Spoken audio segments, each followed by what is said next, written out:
ini lagi masa-masanya mudik ya. Jadi pada saat kita mudik biasanya mempunyai hewan peliharaan, terutama akuarium. Jadi kita akan ragu untuk meninggalkan hewan peliharaan kita. Takutnya ikan yang ada di akuarium pada mati semuanya pada saat kita kembali lagi setelah mudik beberapa hari atau mungkin beberapa minggu lamanya. Nah, saya memberikan tips bagaimana caranya, langkah-langkahnya untuk agar ikan dan akuarium Anda itu tetap bersih, tetap sehat sampai kalian kembali lagi ke tempat asal kalian.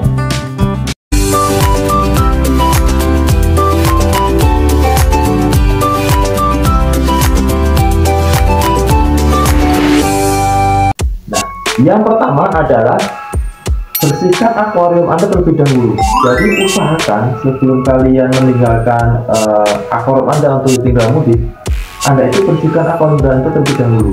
Jadi kenapa dibersihkan? Karena kalau misalnya nggak dibersihkan, biasanya itu ikan itu kan mengeluarkan amonia ya, kotoran. Jadi kalau misalnya nggak dibersihkan, nanti lama-kelamaan akan membuat keruh, kualitas air jadi buruk, lalu membuat ikan-ikan itu pada mati. Nah, yang pertama itu adalah membersihkan air akuarium Anda sebelum ditinggalkan mudik. Nah, yang kedua adalah mengisi air sampai full tank. Jadi yang kedua ini juga cukup penting. Jadi pada saat kita ditinggalkan mudik, biasanya airnya itu akan berkurang. Biasanya ada beberapa faktor ya, seperti kita bisa nonton di video saya dulu, itu seperti hanya ada filter, ada penguapan air itu bisa membuat airnya itu berkurang. Nah, supaya agar kita mencegah airnya berkurang, kita bisa menggunakan alat yang ditempel di botol itu, jadi penambahan air. Tapi itu juga ada kelemahannya. Kalau misalkan ukuran akuariumnya kecil, itu oke, tetap. Tapi kalau ukuran akuariumnya juga besar, berarti kan harus membutuhkan botol atau mungkin galon ya, jadi lebih besar ya daripada yang ukuran akuarium lebih kecil. Lalu yang ketiga adalah gunakan filter yang baik, yang cocok gitu. Jadi kalau misalkan saya itu kurang menyarankan pakai filter gantung ya, seperti ini. Nah, kenapa saya kurang menyarankan filter gantung? Ya, kita mendalami poin kedua tadi. Jadi kalau misalkan airnya kita di full tank, kita menggunakan filter gantung, lama-kelamaan itu kan akan menguap airnya. Jadinya airnya itu akan menguap. Untuk filter gantung ini lebih banyak ya untuk penguapan airnya, karena dia akan menghisap air lalu mengeluarkan air dari luar akuarium ke dalam akuarium. Otomatis kan penguapan airnya itu lebih banyak daripada filter yang dari dalam filter yang dari air itu seperti ini ya. Nah untuk filter seperti ini lebih saya sarankan, karena filter ini bisa kalian taruh di dalam akuarium dasar. Jadi pada saat air akuariumnya berkurang, ini filternya ini masih bergerak ya, atau masih menyala. Tapi kalau filter gantung itu nanti kalau misalkan air akuariumnya berkurang, ini nanti kan ada selang filter ini. Nah, lama-kelamaan dia akan nggak menghisap air karena airnya berkurang. Jadi dia itu menghisap udara. Jadi filternya itu akan panas, mati, dan lebih parah lagi, buruknya lagi bisa terjadi korsleting atau mungkin jadi kebakaran. Jadinya saya menyarankan pakai filter yang dicelup ya, celup dalam air lalu masukkan ke paling dasar akuarium.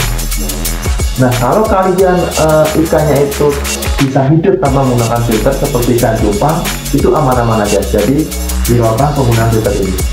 Yang keempat adalah memilih untuk menyalakan lampu akuarium. Jadi gunakan lampu akuarium yang tepat juga. Seperti halnya wattnya, kurangi wattnya lebih kecil.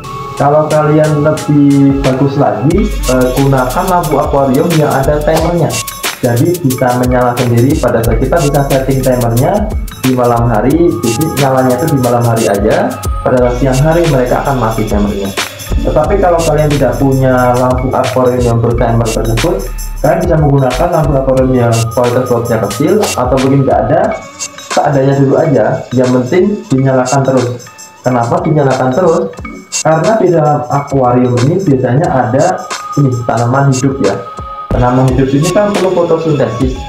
Jadi kalau misalkan lampunya ini dimatikan, tanaman ini juga akan ikut mati karena nggak ada proses fotosintesis. Tetapi kelemahannya, lampu akuarium yang dinyalakan terus-menerus akan menumbuhkan lumut ya. Jadi lumut dalam akuariumnya ini akan berkembang lebih cepat. Nah itu. Tetapi bagusnya itu dalam kalau misalkan ini nanti berkembang, jadinya sehat itu tanamannya. Lumutnya itu juga berkembang ya, tapi air akuariumnya biasanya akan jernih sekali gitu. Jadinya saya menyarankan agar lampunya tetap menyala. Nah gimana kalau misalnya tadi konsep, insya Allah tidak ada ya kalau menyalakan lampu, insya Allah aman. Saya sudah mencoba kemarin untuk lampu saya nyalakan 2 minggu 3 minggu, jadinya aman lampunya, asalkan kualitas woodnya dikecilin ya. Misalkan ini kan saya bisa berubah warna, jadi saya kasih lampu yang paling redup ya gitu ya, jadi nggak terlalu panas. Yang kelima atau yang terakhir, berilah pakan ikan. Nah ini yang jadi problemnya, gimana caranya kita beri pakan bang kalau misalnya kita tinggal itu, apakah hantu yang beri pakan atau mereka cari sendiri pakannya? Nah gitu. Jadinya ada dua opsi ya. Kalian bisa memberikan pakan pelet dan pakan hidup. Yang pertama adalah pakan pelet. Nah pakan pelet kalian bisa menggunakan pakan elektrik yang ada timernya, jadi mereka bisa memberi pakan secara otomatis. Itu bisa membeli kalian di toko online juga banyak. Kalau misalnya kalian tidak punya, kalian buat pakan otomatis sendiri ya. Nah kalian bisa nonton video saya yang dulu juga ada. Jadinya kalian bisa buat pakan otomatis sendiri. Jadi pada saat ikan kelaparan, ikan akan mencari makan sendiri dari pakan otomatis itu sendiri. Nah kalau misalnya kalian malas juga cari pakan otomatis, saya ada opsi lain lagi, yaitu berikan pakan hidup. Nah pakan hidup itu apa aja? Itu bisa beberapa hal ya, tetapi saya rekomendasinya adalah pakan kutu air.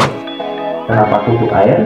Karena kutu air ini kalau misalkan kita kasihnya banyak di dalam akuarium, itu nggak akan mempengaruhi kualitas air ya. Jadi kualitas air itu tetap jaga dan tetap aman gitu untuk kutu air.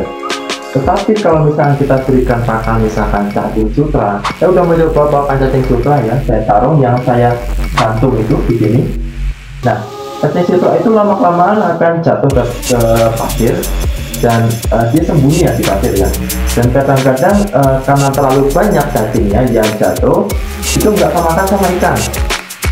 Nah nggak kemakan sama ikan, ada beberapa cacing yang terkena penyakit ya. Biasanya cacing sutra itu kan identik dan cepat ya terkena penyakit. Nah penyakit cacing sutra itu biasanya akan membuat cacing itu mati, membusuk, dan kualitas air ini jadi tercemar ya. Kualitas air tercemar lalu membuat ikan dan air itu pada mati semua. Nah, jadi saya menyarankan menggunakan kutu air ya. Kalau kutu air ini walaupun dia kutunya mati, apa-apa dia nggak akan mencemari air ini ya. Nah malah lebih bagus kutu air itu akan menyaring atau memakan kotoran-kotoran yang ada di dasar atau mungkin yang ada di akuarium ini ya. Jadi untuk akuarium Anda itu lebih jernih untuk menggunakan kutu air itu. Nah itulah ya beberapa tips kalian jika akuarium Anda ditinggal mudik. Nah itu mungkin bisa dicoba langkah-langkahnya dari awal agar kalian misalkan selesai mudik, kita lihat air akuariumnya bisa aman ya. Jadi nggak ada yang sakit, nggak ada yang mati, aman. Walaupun nanti kedepannya pasti ada lumut di di akuarium, di kaca-kaca seperti ini. Itu kalian bisa menyikapnya aja sih. Untuk air akuarium kan tetap jernih ya. Jadi air akuarium, tanaman, dan juga ikan tetap sehat semuanya. Itu aja ya. Semoga selamat sampai tujuan kalian untuk mudiknya. Goodbye, bye-bye. Nek kowe seneng karo video iki, aja lali ya diklik tombol jempol oke, di-share lan di-subscribe. Nek ra seneng coba nonton video liane seperti so cocok. Terima kasih dan matur nuwun.